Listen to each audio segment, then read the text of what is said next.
Ce matin, bien, on va poursuivre. On est rendu au chapitre 26. On a fait toute une excursion dans les chapitres 24 et 25. Hein. Puis maintenant, on poursuit, on continue avant d'aller plus loin.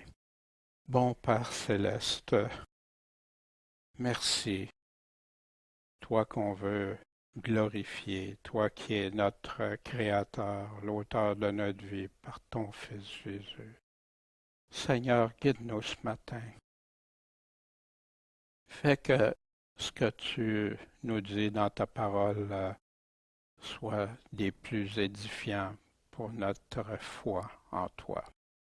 Que ta nourriture accomplisse ce qu'elle doit accomplir dans nos cœurs. En ton saint nom, Maître et Sauveur Jésus-Christ. Amen.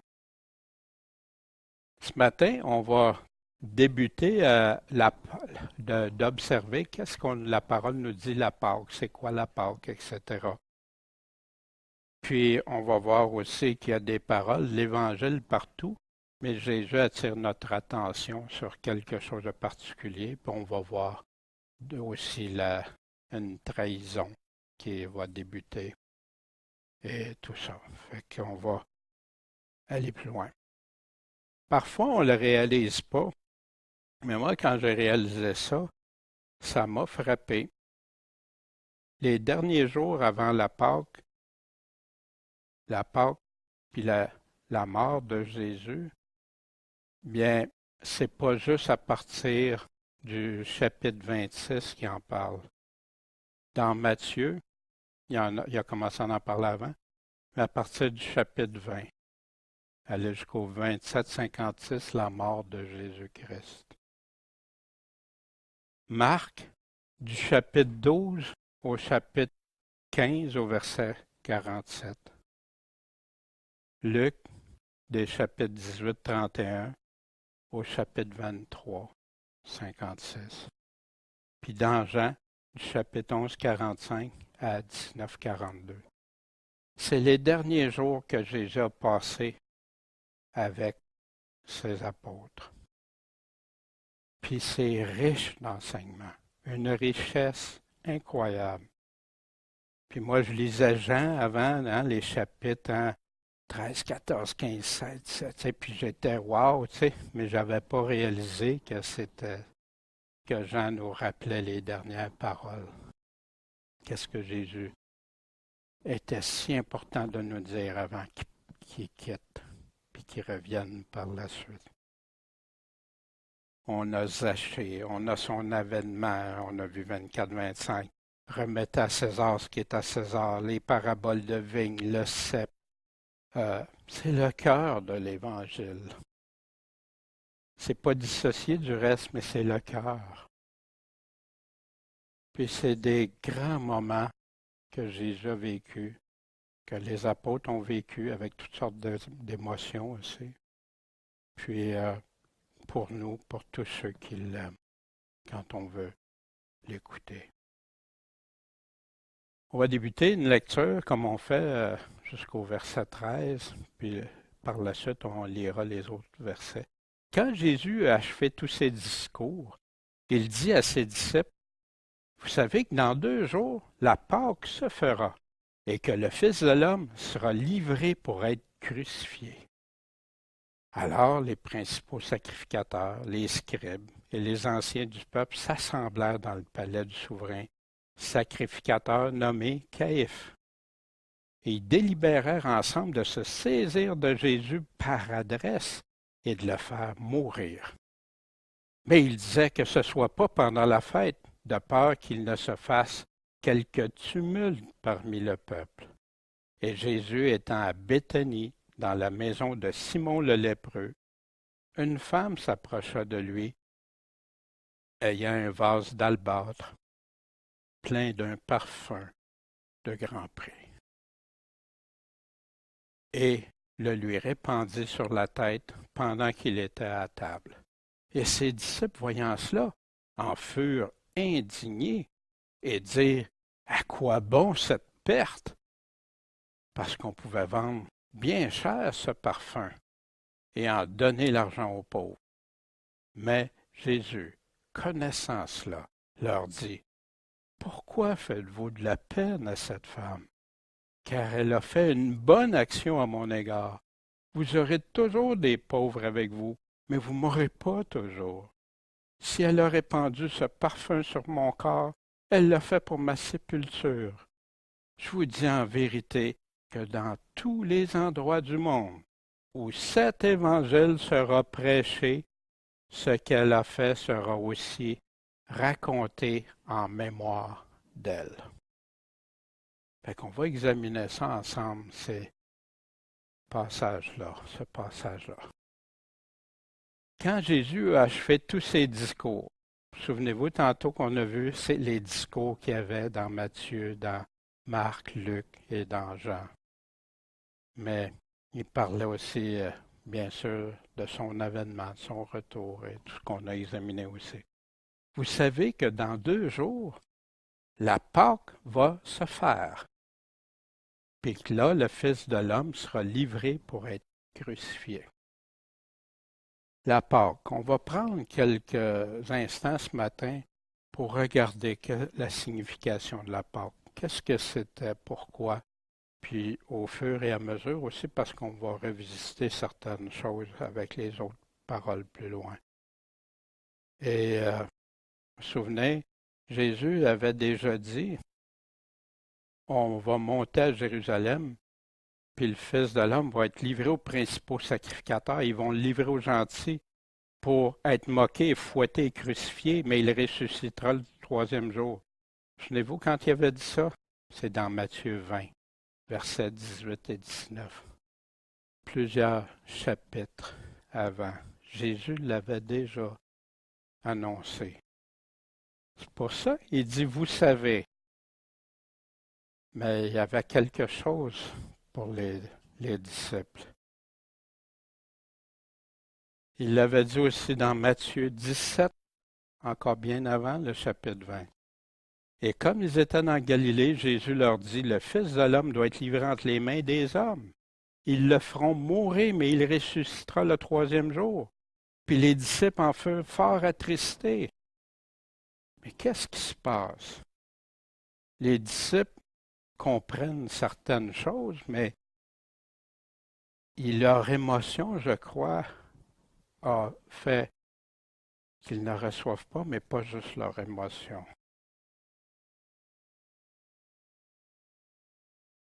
Vers la dernière Pâque, Jésus, dans Luc 18, prit ensuite à part les 12 et leur dit, nous montons à Jérusalem. Pourquoi il s'en allait vers la dernière Pâque? Toutes les choses qui ont été écrites par les prophètes touchant le Fils de l'homme vont être accomplies. Tout ce que l'Ancien Testament a dit à propos va être accompli.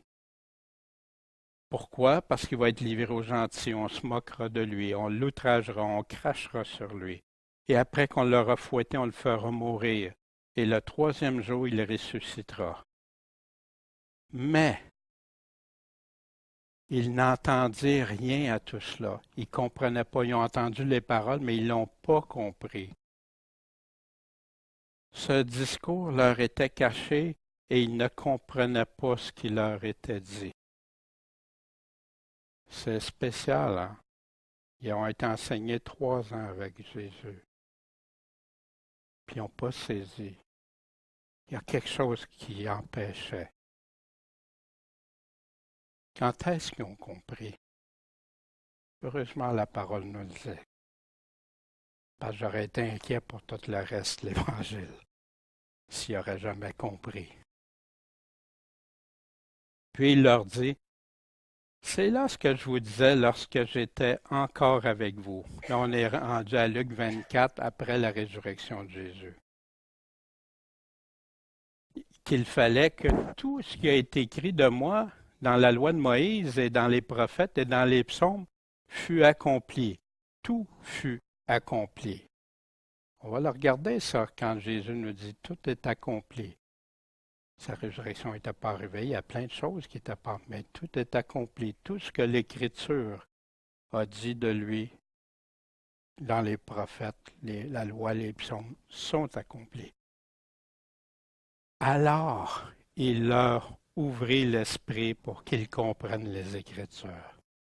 Merci Seigneur, merci, parce que ceux que tu as choisis comprennent les Écritures.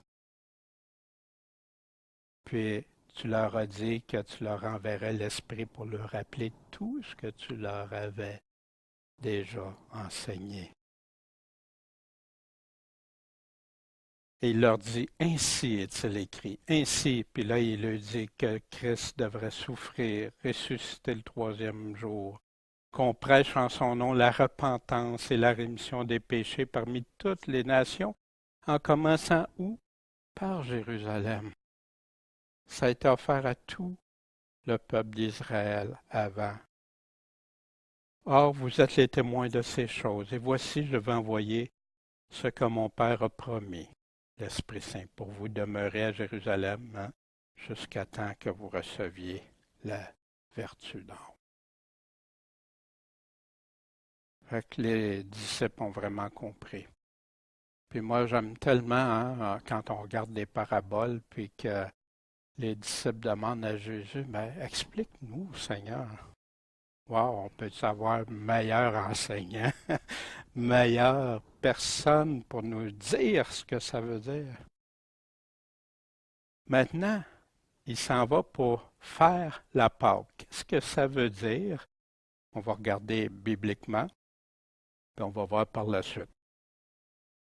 C'est quand le peuple d'Israël était sous oppression des Égyptiens. Quand ils sont arrivés en Égypte par Joseph, Joseph qui avait fait venir ses frères, ça allait bien, c'était merveilleux parce que Joseph avait été une image d'un grand libérateur pour l'Égypte, Pharaon l'avait mis, tout ça. Mais au fil des années, le peuple d'Israël est devenu très grand. Il se multipliait de plus en plus, puis les Égyptiens les utilisaient de plus en plus comme esclaves, puis à un moment donné, c'était tous des esclaves.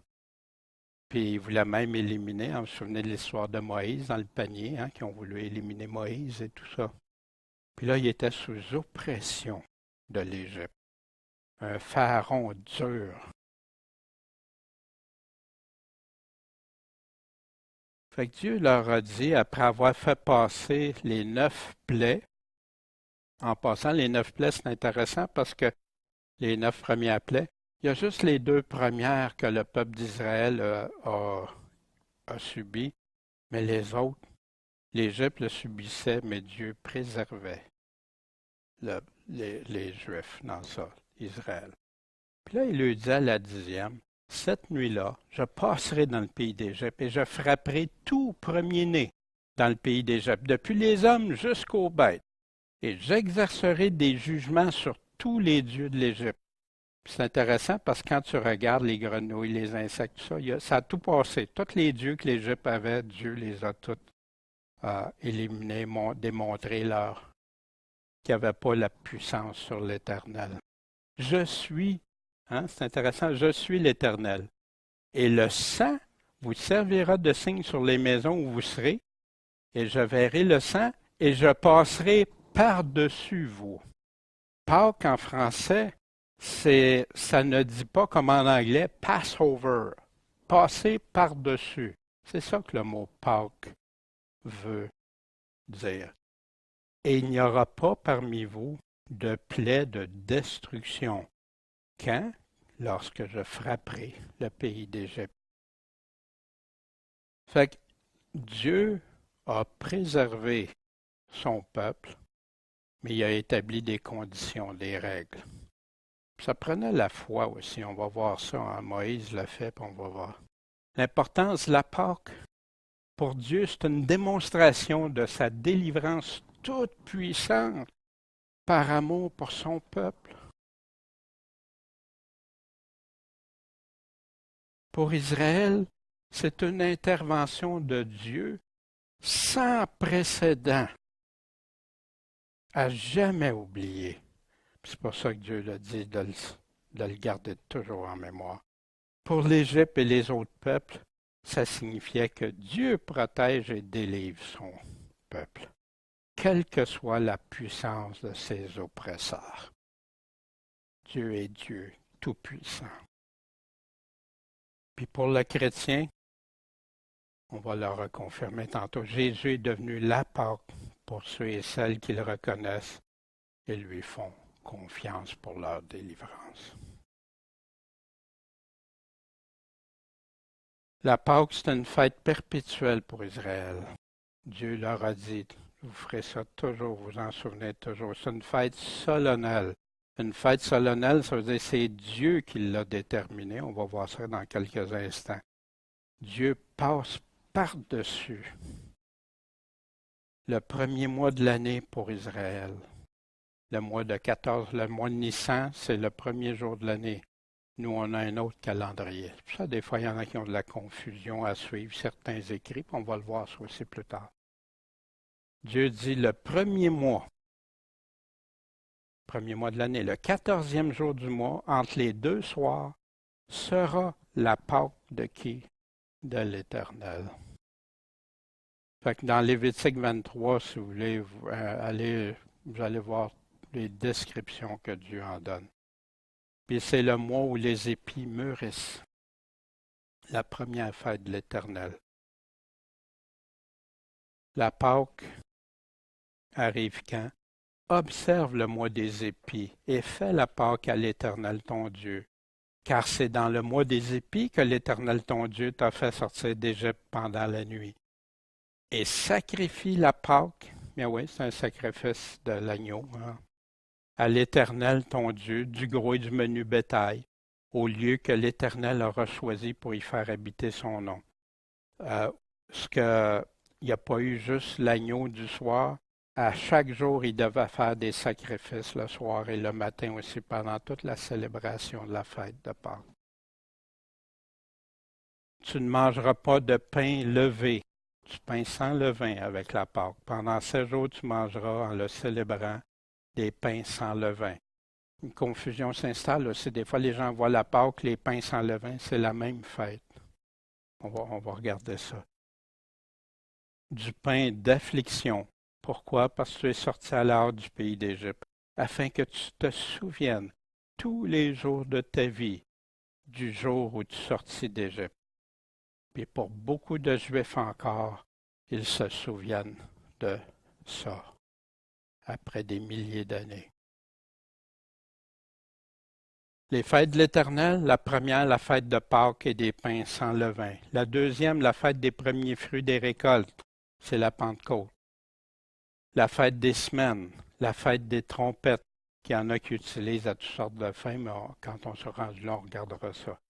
La fête des expiations, l'humilité devant Dieu, se reconnaître pécheur. La fête des tentes ou des tabernacles, hein, ceux qui allaient vivre dans des tentes, comme dans le temps, ça se célèbre encore aujourd'hui pour plusieurs Juifs. Puis vous avez toute la description de toutes les fêtes de l'Éternel, les 6 fêtes. Ils ont ajouté une 7e fête, mais ce n'est pas la fête que Dieu a commandée, mais il y a une autre fête qui célèbre. La délivrance de Dieu par la Pâque. Par la foi. Moïse, devenu grand, refusa d'être appelé fils de la fille de Pharaon. Ça date de ce temps-là, la Pâque.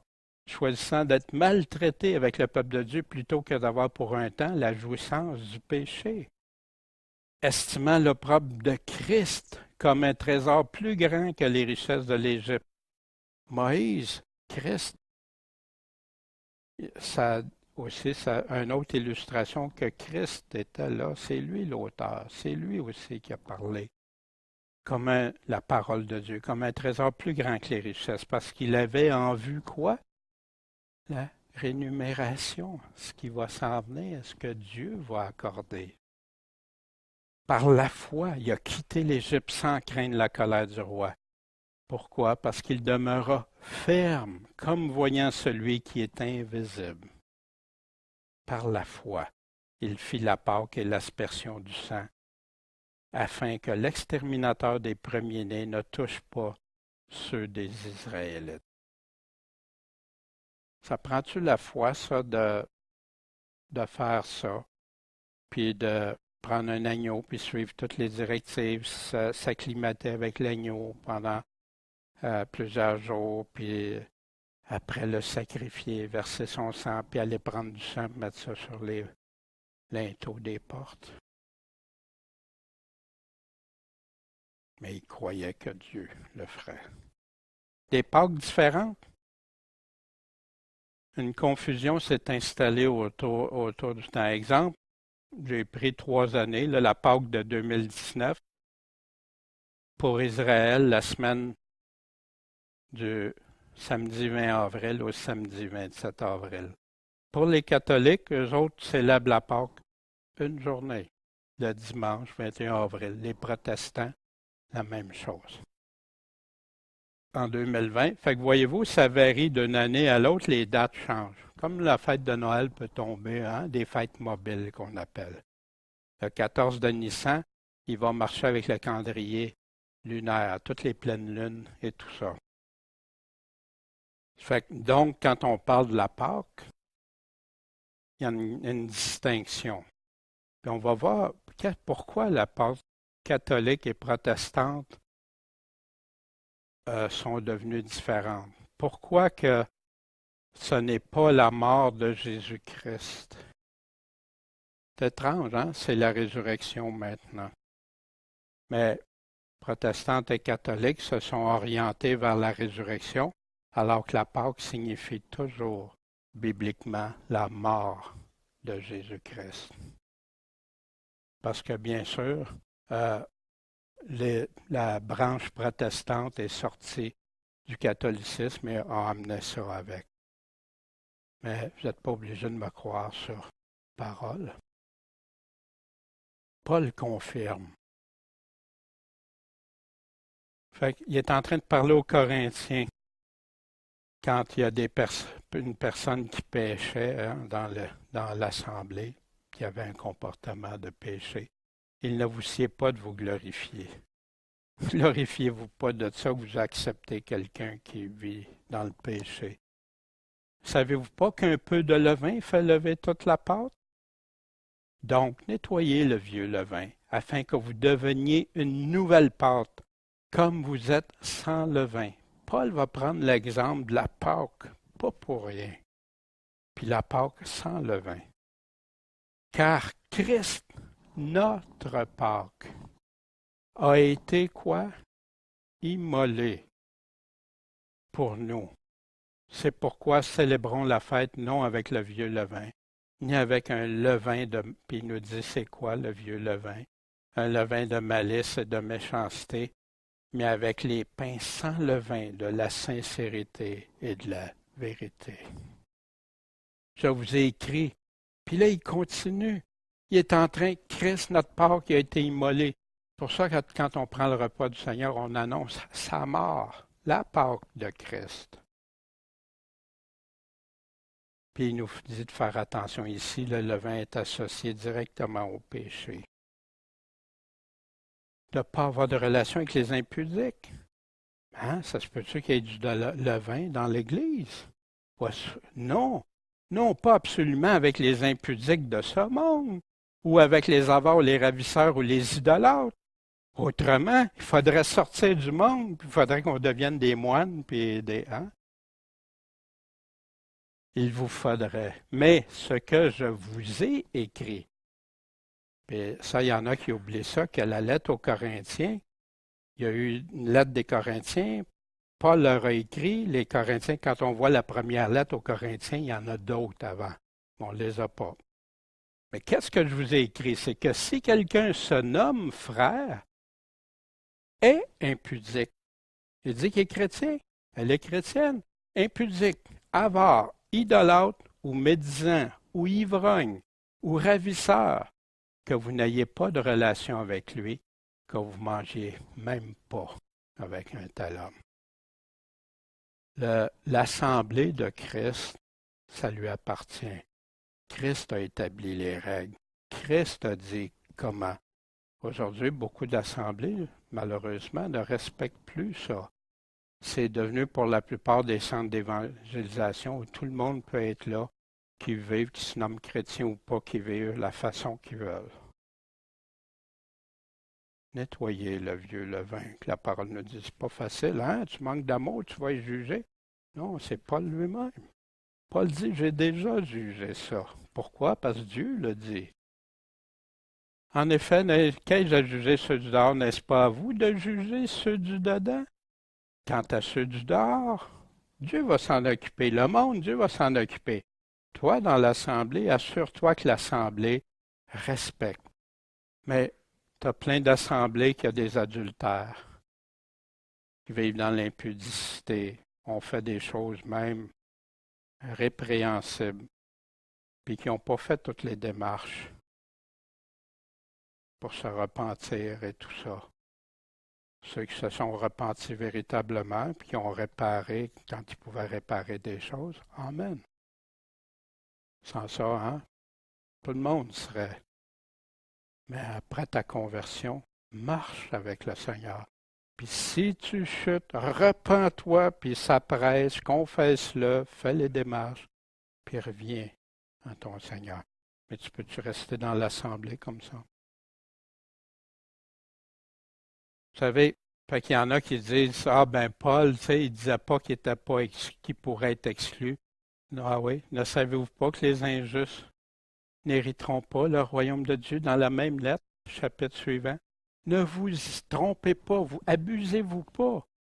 Ni qui? Les impurs, ni les idolâtres, ni les adultères, ni les efféminés, ni les infâmes, ni les voleurs, ni les avares, ni les ivrognes, ni les médisants, ni les ravisseurs vont hériter du royaume de Dieu.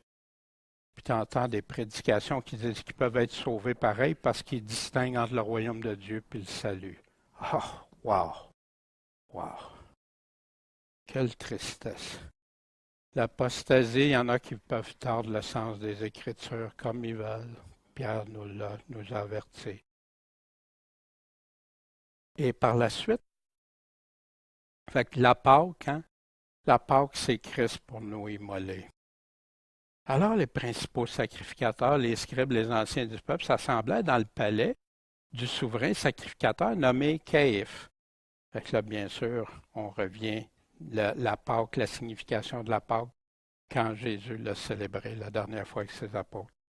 Fait qu'ils ont délibéré ensemble de se saisir de Jésus, mais par adresse, par manipulation, par trahison même, et de le faire mourir. C'est la mort de quelqu'un. Tu es un chef religieux, puis tu veux faire mourir quelqu'un. Wow! Faire mourir quelqu'un au nom de Dieu. Puis il y a même dans l'histoire chrétienne des personnes, des pasteurs qui ont fait brûler des gens parce qu'ils n'avaient pas la même opinion qu'eux. Wow! Mais il disait que ce soit pas pendant la fête, de peur qu'il ne se fasse quelque tumulte parmi le peuple.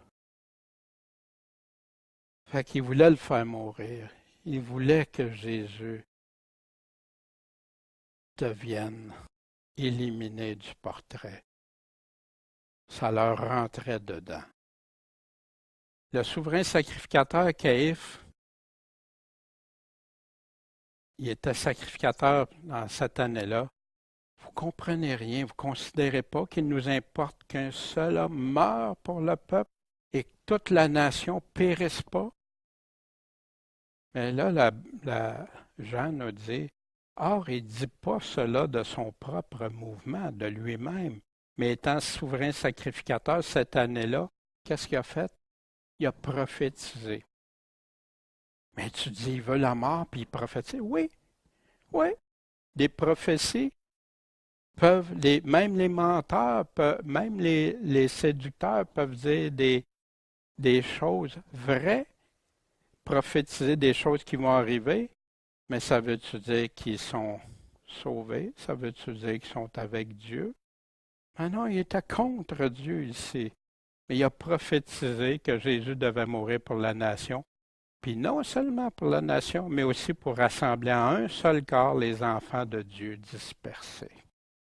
Depuis ce jour, donc, ils délibérèrent afin de le faire mourir. Il faut les faire mourir. Vous savez qu'il avait regardé, à suite à la résurrection de Lazare, que Jésus avait ressuscité Lazare. En passant, Lazare, il a été ressuscité, mais y a-tu eu la résurrection de Jésus? Y a-tu fait la première résurrection? Non, ça va venir à la fin, hein, parce que tous ceux qui ont été ressuscités sont morts par la suite. Fait qu'il y a des résurrections. Les prémices de la vraie résurrection, c'est seulement Christ. Puis il nous dit quand ceux qui vont connaître la première résurrection par la suite. Mais ils ont voulu faire mourir Lazare. Parce que plusieurs Juifs, à cause de Lazare, s'en allaient et croyaient en Jésus. Wow! Ça t'apprend là que quelqu'un qui dit qu'il est le Fils de Dieu, puis qui enseigne toutes sortes d'affaires, puis là, il va chez quelqu'un, puis aux yeux de tout le monde, il le ressuscite. Puis il était là depuis plusieurs jours. Jésus a attendu justement pour être sûr que les gens ne puissent pas inventer des choses. Wow!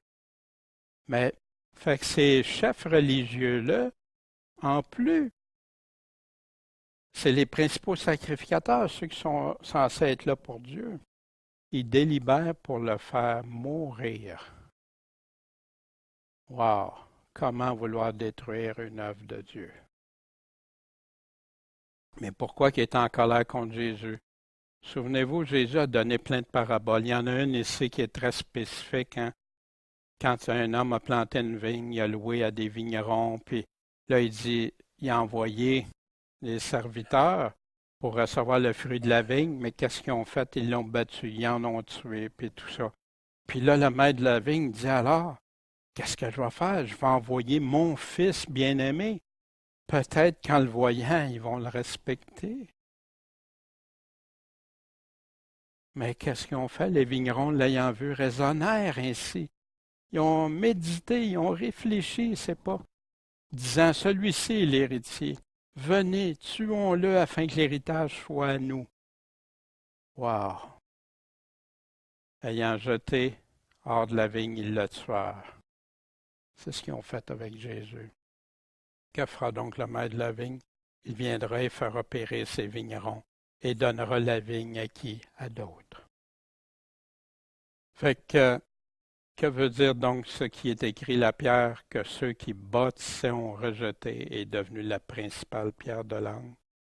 Quiconque tombera sur cette pierre sera brisé, et elle écrasera celui sur qui elle tombera.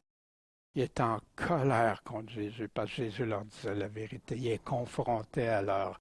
Il connaissait qu'est-ce qu'il y avait dans le cœur. Il connaissait tout.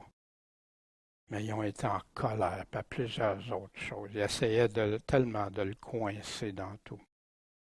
Puis Jésus étant à Béthanie, dans la maison de Simon le lépreux, une femme s'est approchée de lui, ayant un vase d'albâtre plein d'un parfum d'un grand prix, et lui répandit sur la tête pendant qu'il était à table. Wow, c'est pas un événement courant, hein? Et ses disciples, en voyant cela, wow, merci de faire ça à notre Seigneur, en furent indignés. Puis on dit, mais à quoi bon cette perte? Pourquoi qu'il disait ça? Parce qu'on pouvait vendre bien cher ce parfum, puis le donner l'argent aux pauvres. Wow, ça paraît bien.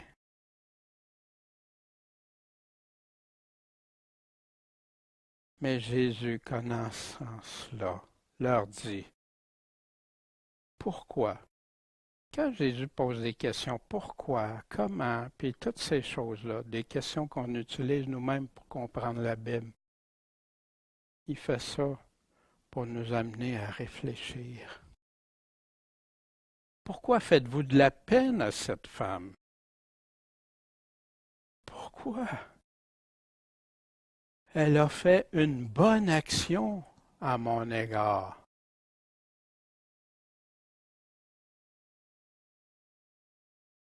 Critiquée pour avoir fait une bonne œuvre, une bonne action.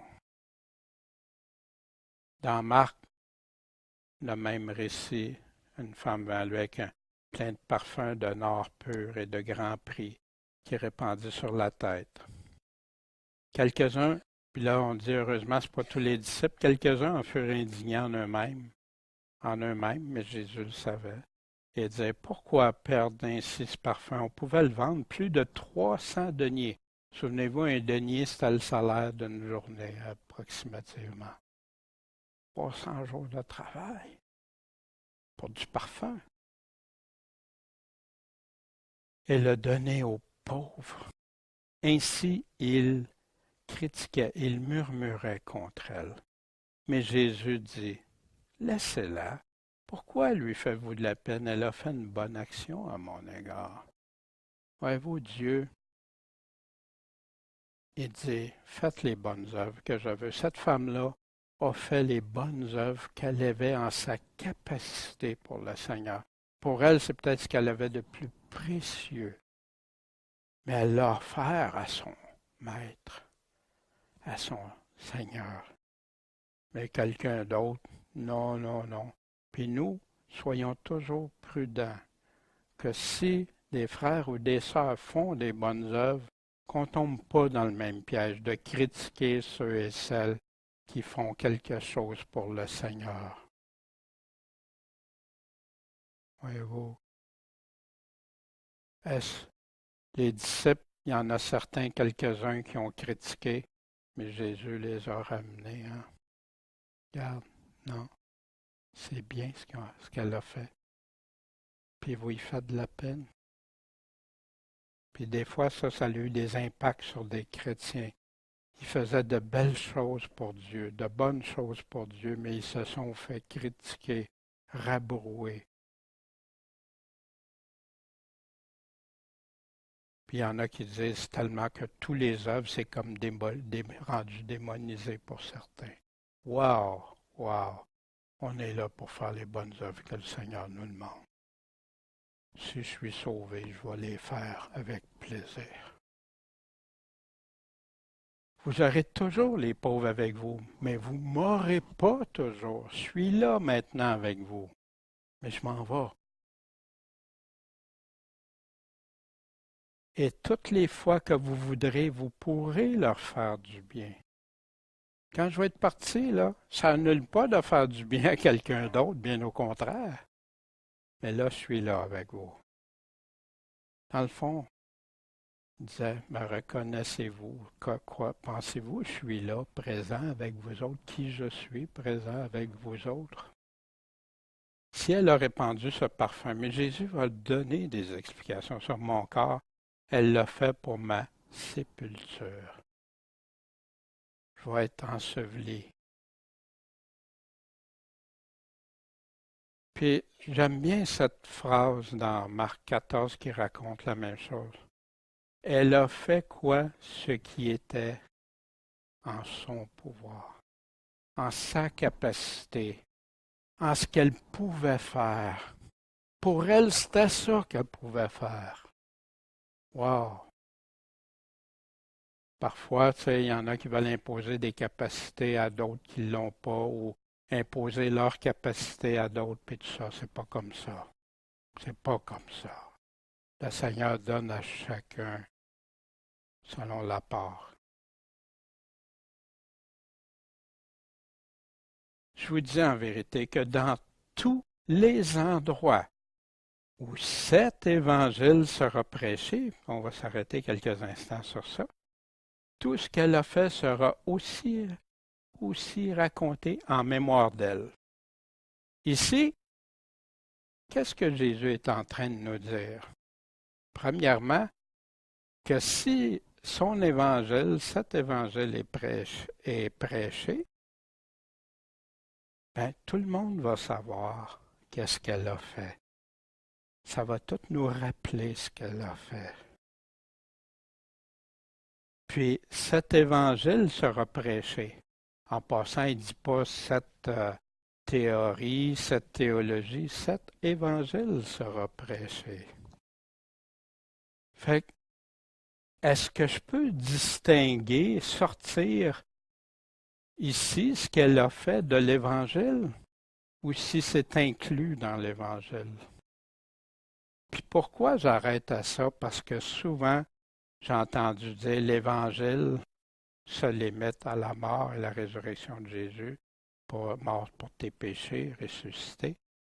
Puis on prend le cœur de l'Évangile, mais on le sépare du reste. Mais c'est pas ça l'Évangile. C'est ce que Jésus nous a enseigné. C'est ce que Jésus nous a dit. Je ne sais pas si j'exprime assez clairement.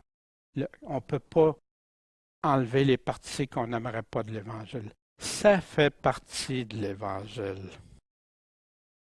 Puis c'est pour ça quand on va voir aussi, quand on sera rendu au chapitre 28, puis on va reviser ça. Je sais qu'on le sait pour la plupart, mais on va regarder ça ensemble pour être à 100% convaincu que la Bible nous réponde à ça. Je vous dis en vérité que dans tous les endroits que cet évangile sera prêché, ce qu'elle a fait sera aussi. Dans Marc aussi, parce que des fois, il y en a qui peuvent penser, ah, c'est peut-être juste dans Matthieu, l'évangile de Matthieu. Non, non, c'est partout. Cet évangile, c'est quoi l'évangile? Matthieu 28, les 11 disciples s'en allèrent, hein? Il en restait juste 11. Le traître n'était plus là, sur la montagne que Jésus lui avait assignée. Quand ils le virent, ils l'adorèrent.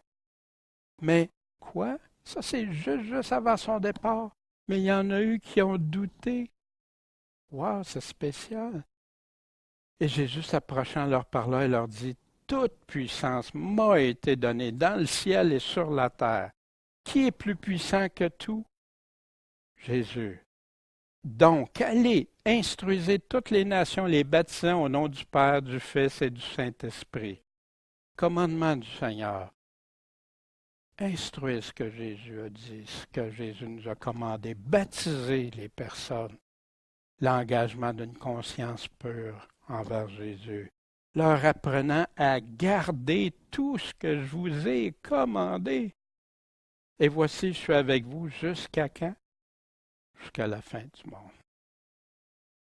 Wow! C'est ça, cet évangile que Jésus nous a demandé d'aller prêcher. On y reviendra. Par contre, on doit être prudent parce que l'apôtre Paul nous parle aussi de d'autres évangiles.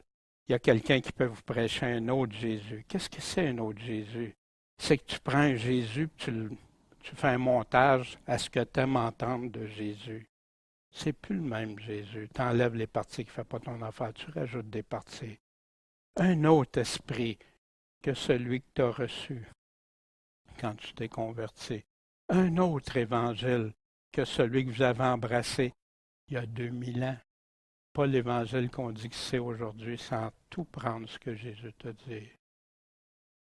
Vous vous souvenez aussi quand Paul parlait aux Galates?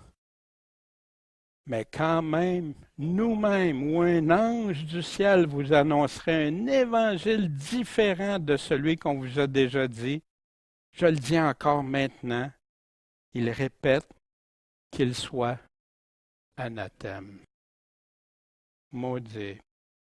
Puis il y en a plusieurs qui ont tombé dans ce piège-là. Fait quel évangile on doit rester fidèle? Le seul. Est-ce que Paul prêchait un évangile différent de Jésus? Est-ce que Paul prêchait un évangile différent de Pierre, de Jude, de Jacques, de Jean? Pas du tout. Si aucun changeait quelque chose de l'évangile que Jésus-Christ a donné, ils se seraient eux-mêmes condamnés.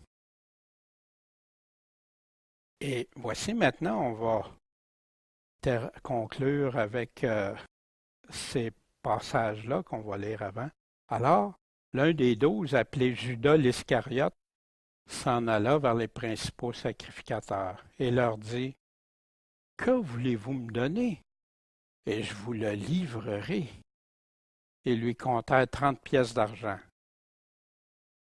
Et dès lors, il cherchait une occasion favorable pour le livrer.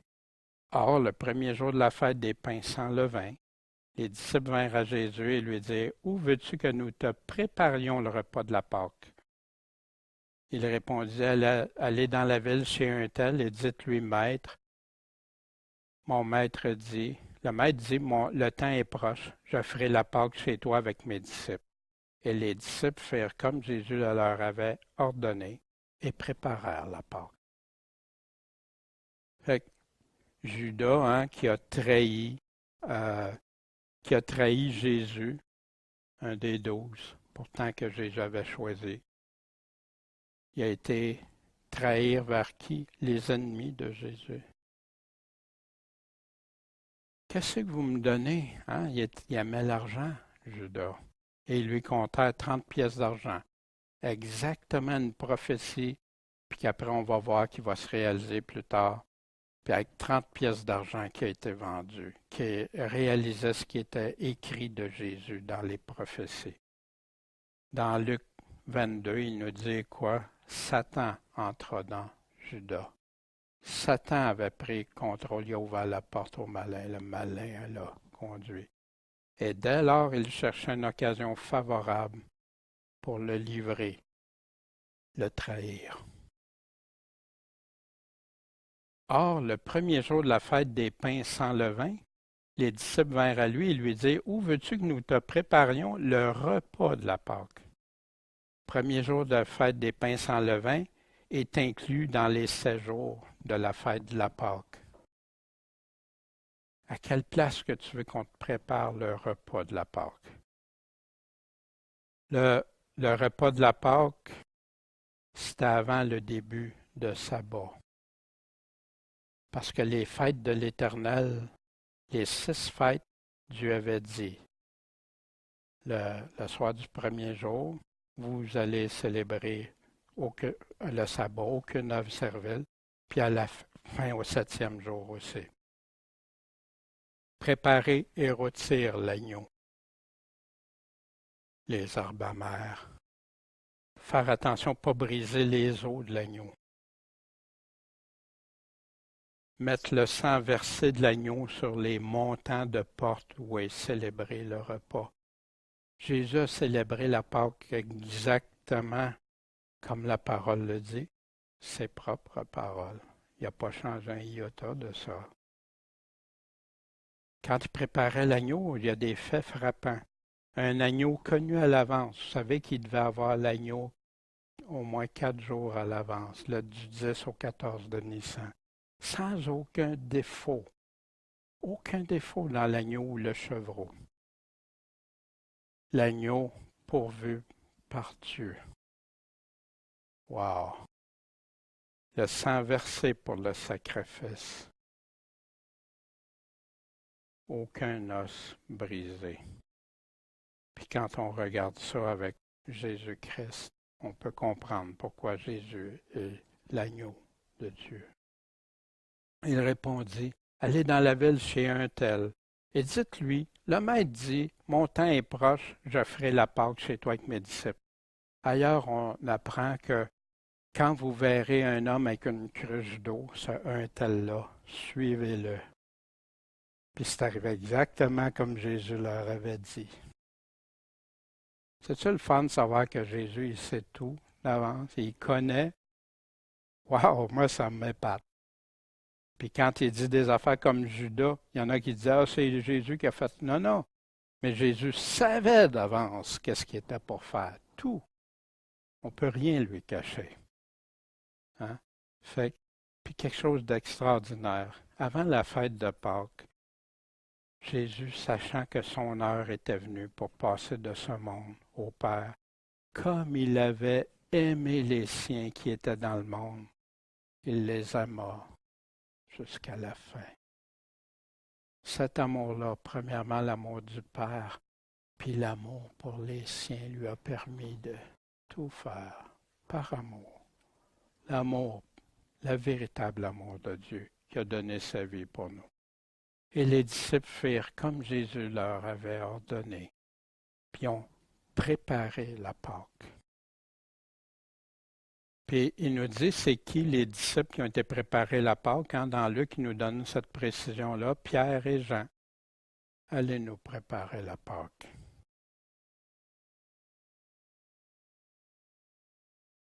quelques réflexions pour nous. Que dis-tu quand quelqu'un fait une bonne action par amour de Dieu ou de son prochain?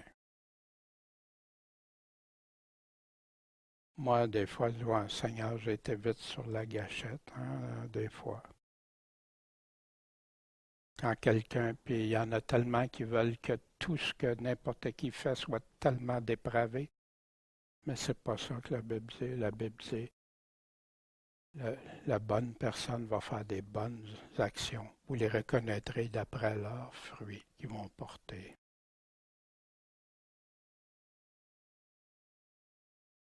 Que comprend l'Évangile pour toi, pour moi, pour les véritables croyants? C'est tout ce que Jésus nous a enseigné, nous a appris. Pourrais-tu célébrer la Pâque d'Israël selon les ordonnances de Dieu? Est-ce qu'on pourrait faire ça aujourd'hui? On va faire la fête des pains sans levain pendant 7 jours. On va sacrifier un agneau. On met du sang sur nos portes. À chaque jour, on va célébrer, on va respecter le sabbat des deux, de première et dernière. On va, pendant chaque jour de la semaine, offrir des sacrifices le soir et le matin.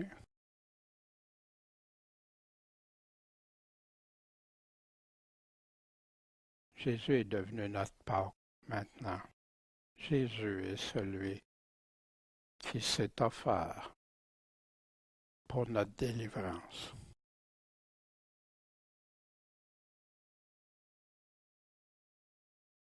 Par amour pour sauver tous ceux et celles qui le suivront, Jésus le Christ est devenu notre Pâque, l'agneau que le Père, que Dieu le Père a pourvu pour nous, puis que le Fils a voulu accepter de faire par amour pour nous.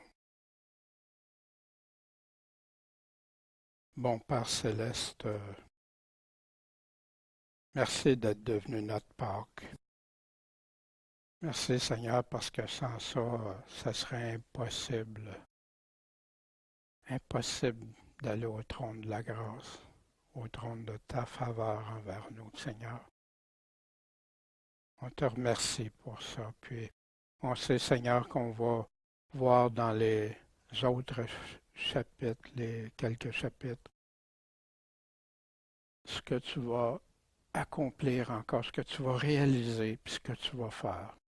Fait que Seigneur, merci et garde-nous dans tes voies et qu'on t'écoute toi avant toute autre chose. En ton saint nom, Seigneur, Maître et Sauveur, Jésus-Christ, l'agneau de Dieu. Amen.